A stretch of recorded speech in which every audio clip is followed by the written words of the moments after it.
between us, I imagine, back in 2019, we may have laughed at Prince Andrew when he talked about not being able to sweat and going to Pizza Express on the day that he was meant to be with Virginia Giuffre.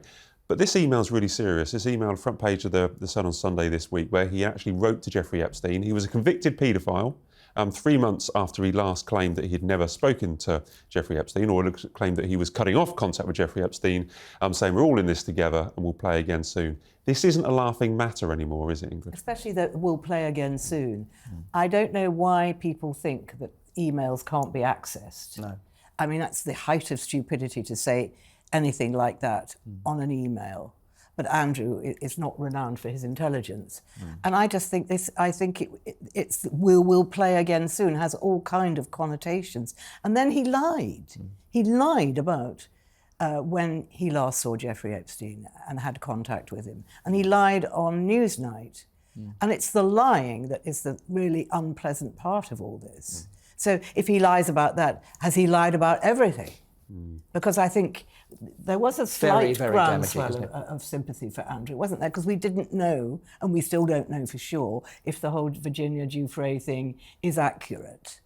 But it was his pomposity, and now his lying. So you think, well, you know, if he lies about this, maybe he's guilty as... We're running out of nails, and we're running out of coffins for Andrew, aren't we? I mean, I think the King is now in a very, very difficult position to know what to do. As an article in the Daily Mail today, I think Sarah Vine saying that Andrew ought to fall on his sword and leave Royal Lodge and voluntarily, sort of do some things and go into some sort of exile. I'm not exactly sure what that entails. This is the problem for the King. If he puts him in complete exile and makes him dangerous. Move abroad, he could become a loose cannon. Fergie might say to him, you know Duchess better than I do, but would they write a book themselves, their own version of events? Would they do a Netflix series?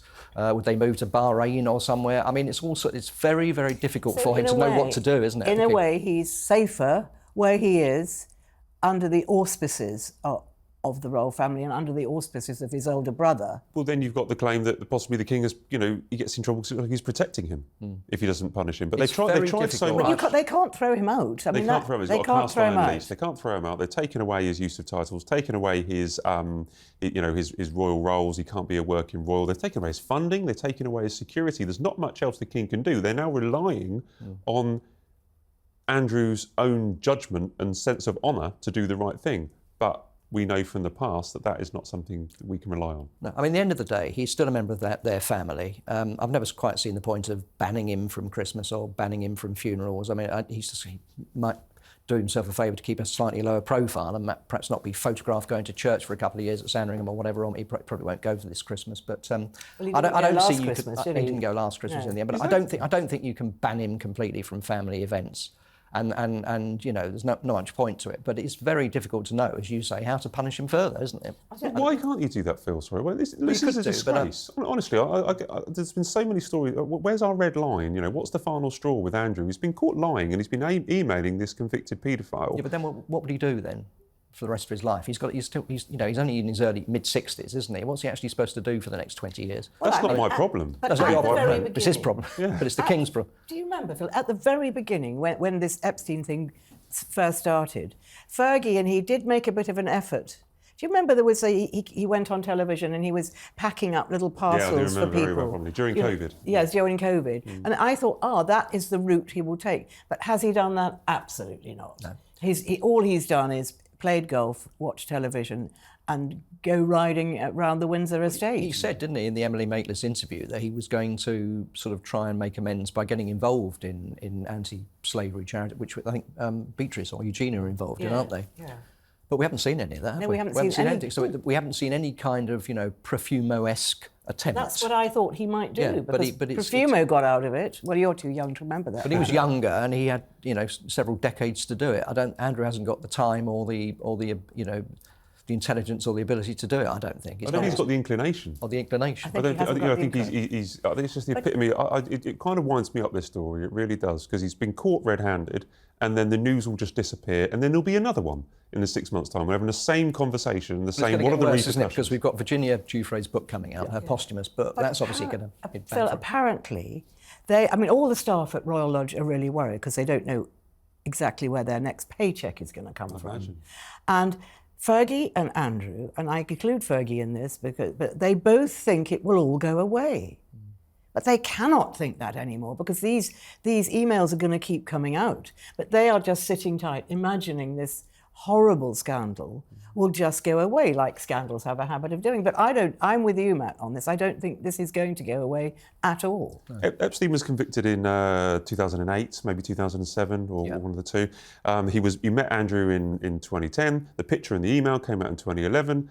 You know, he died in 2019. This has been going on for years and years and years, and we're constantly in the same situation with Andrew. It's too much. Yep, well, so at risk of repeating myself, I don't quite know what the King's going to do. I think it's very, very difficult. I'm sure he doesn't either. No, I'm sure. I think he's probably. Well, answers on a postcard to Buckingham Palace. Yeah. If any of our viewers have any ideas. Your viewers will tell you. You know, I'm sure there'll be a wide.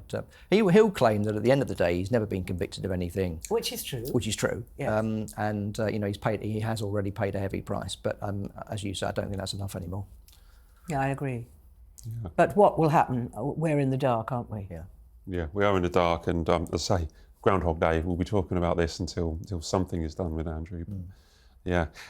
We talk about Prince William. The trouble is, we talk about stripping Harry and Meghan of their titles, and then next in line you've got Andrew, haven't you? So, you know, we're going to have to chop away at taking people out the line of succession. We're going to be, you know, chopping away half of the line of succession. The way stripping a title is not that easy. No, it's not. It's not easy. It's not easy at all. And I don't really see. I mean, I know the people, the mayor or the people of York want.